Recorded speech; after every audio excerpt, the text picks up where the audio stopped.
My name is Emma Kate Burden, and I will be answering the following questions for Unit 2, Case Connections. I have decided to answer Case 3 and Case 4, so I'll begin with Case 3. The question is about a young boy who has come to the doctor for his annual visit, and it is my job as the student to determine the biochemical basis for the patient's symptoms. So we can just start from what we know about the question. It is a 5-year-old boy who has been a sickly infant and appears drowsy. He's always thirsty, which makes him have to go to the bathroom and urinate. From the baseline blood sample serum results, the levels are much lower, being 0.8 than the control of 6, give or take 2. And for the 1 hour after glucose load test, the serum insulin levels are also much lower, with the patient being 5 and the control being 40, giving or taking 11.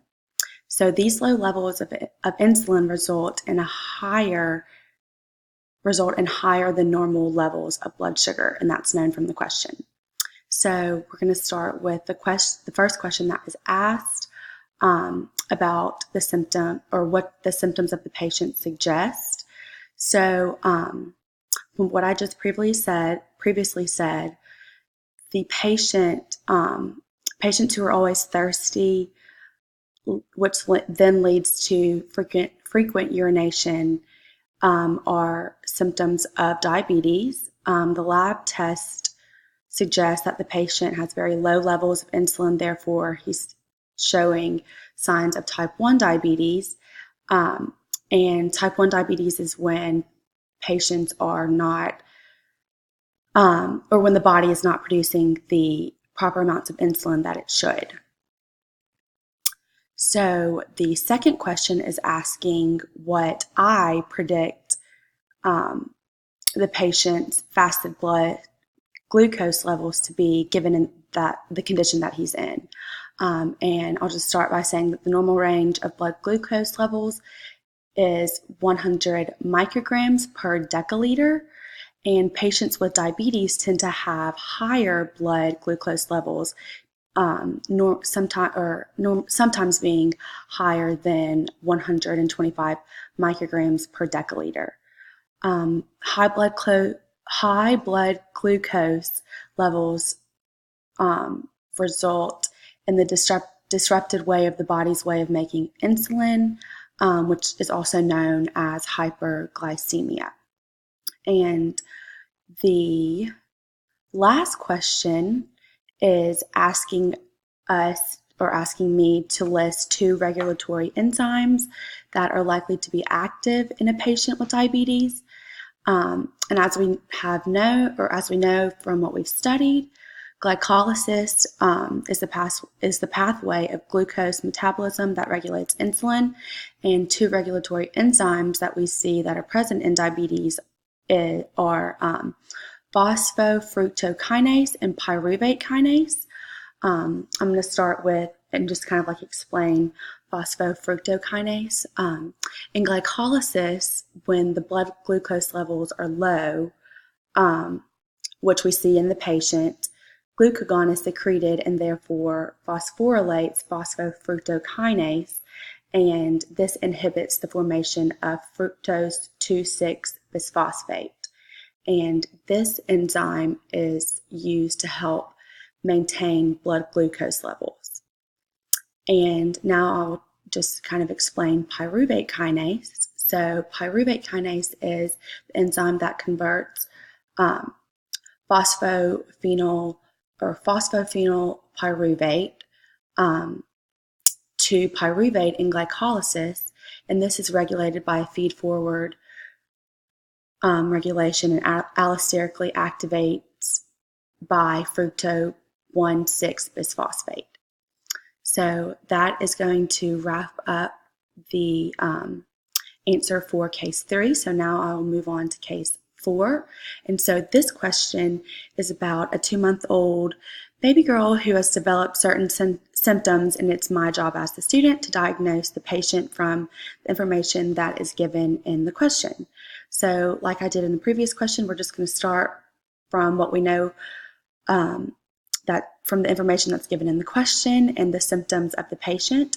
So we know that we have a 2-month-old baby with jittery spells after breastfeeding, and obviously the patient's only eating breast milk.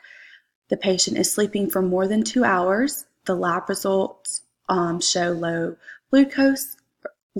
blood glucose levels, and that is related to hypoglycemia. And we know that epinephrine is administered, and there is no increase in blood glucose, but there is an increase in blood lactate. And we know from what we've studied about epinephrine is that epinephrine stimulates the breakdown of glycogen in the muscles in the liver. And from a physical exam of the patient, what is shown is an enlarged liver, and blood glucose increases when breastfeeding, but the patient cannot maintain a regular level during fasting. So now that we know the patient's or the symptoms that the patient is showing, we're going to go through each answer choice, or I'm going to go through each answer choice and just kind of explain those the symptoms of each disease that's listed. So for answer A, hereditary fructose intolerance, some symptoms are excessive sleepiness, yellow skin, poor feeding, and vomiting. For answer B, galactosemia, some symptoms are similar to hereditary fructose intolerance, which are lethargy, poor feeding, yellow skin, which could also be known as jaundice, and vomiting. So we can just stop right there and go ahead and eliminate answer A and B, because these are diseases with similar symptoms, and these symptoms are not shown in the patient from the information that's given. So let's move on to answer C, glycogen storage disease, which is the inability to use glycogen. And some symptoms for this disease could be bruising easily, could have an enlarged liver, swollen belly from the enlarged liver, and hypoglycemia, which is low blood sugar. So now I'm going to move on to answer D, glucose 6-phosphate dehydrogenase deficiency. So some symptoms for this disease are rapid heart rate, shortness of breath, urine that is dark or yellow, fever, fatigue, or dizziness.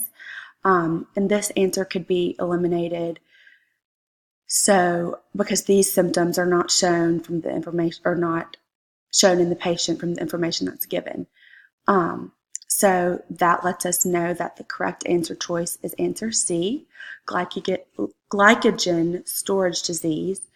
And glycogen is stored in the liver, and patients with this disease often have different enzymes that cause the breakdown of glycogen to be messed up, and this results in the buildup of glycogen in the liver.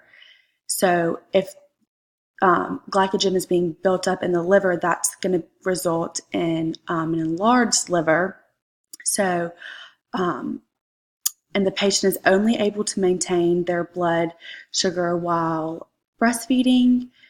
And this is due to the income of nutrients from the mother, but the patient's not able to maintain like a regular levels on their own.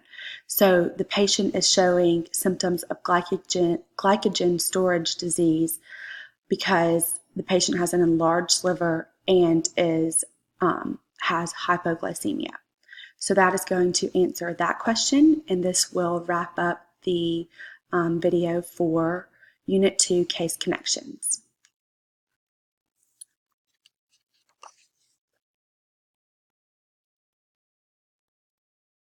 And my name is Emma Kate Burden.